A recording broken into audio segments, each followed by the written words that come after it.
Shane Watson here for Priority Boxing Promotions. I'm lucky enough to be joined by Southern Area champ Jeffrey Ofori. How are you? How you doing? All right, man. Very good to have you down here.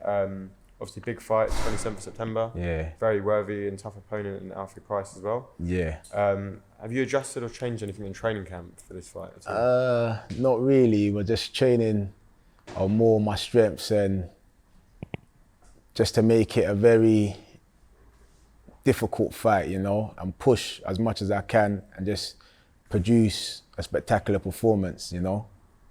Obviously, you won the Southern Area title belt going full 10 rounds. Yeah. You think gaining that kind of experience will help you and put you in good stead ahead of 27th September? Yeah, 100%, because it's my first time doing 10 rounds in a competitive fight against a tough opponent. So I've done them 10 rounds. I know what it feels like when you're pushing it and it can get a bit difficult, but I pull through. So on this mission, it's going to be the same thing, but I'm going to add more. What's the reason why you got involved in boxing? Where did it all start for you? You know, for me, I'm one of them guys. I come from a council estate in Tottenham, and you know, life sometimes you feel like you ain't got many options because you're living like in a box. But then when I managed to get out of that box and I started boxing took me different countries. So I went to South Africa. I hadn't traveled for like 19 years, and just the boxing, meeting different people from different parts of the country, opened my mind up, and it gave me a focus and something to dedicate to. And what was the reason behind the move to South Africa? I didn't move to South Africa, we just went there for a fight. Oh, what was this? So the amateurs? Even the amateurs, Islington Boxing Club, yeah. And but before that, they're taking me to Cyprus. So just traveling different places, I have to give a big shout out to Islington Boxing Club because it opened my mind a lot. And how was that experience going to different countries? It was beautiful. It was beautiful just seeing that the world, people say the world's a small place, but it's actually a big place, you know? And just seeing other environments just made me feel like more grateful for what I have. You know what I'm trying to say? Because seeing those people and what they were going through, I'm coming up thinking, this, I want that, but those are things I want. And I saw people who needed things. And I thought to myself, you have to be grateful for what you have.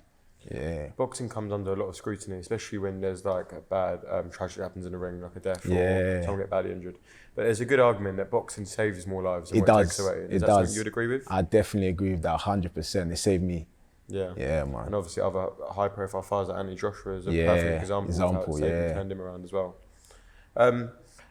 I know you said earlier about, obviously you have other aspirations in the game as well, but obviously you're very respectful of the fact that you have a very tough opponent to get through first. So you can't look too far ahead. Yeah. But when you first turned over as pro, yeah, what was in your mind that you wanted to achieve? Like, if you won that belt, for example, that you got in your head, and you could happily retire from the game and say, you know what, I achieved this, and that was enough for me.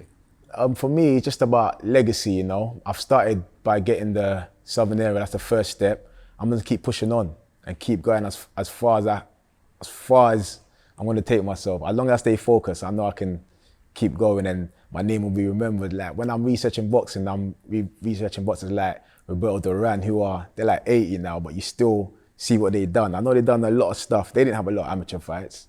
So when I look at it, when people talk about statistics and this and that, I just think you can be what you want to be, and that's the example I want to set. So I'm not going to say to you, I'm going to be this or I'm going to be that, but every fight you see me in, I'm giving it everything. Everything I got, I'm giving it. And who was the one fighter you say you really looked up to growing up as a boxing fan? As a boxing fan? Obviously it's going to be Mayweather because he's more my time, but researching boxing, I like the Roberto Durans, I like the Aaron Pryors, I like Alexis Arguello. I like those lightweights that used to, even the Scottish guy who fought Duran. Buchanan. Yeah, Buchanan. I like him as well. I like those guys who go different places and fight.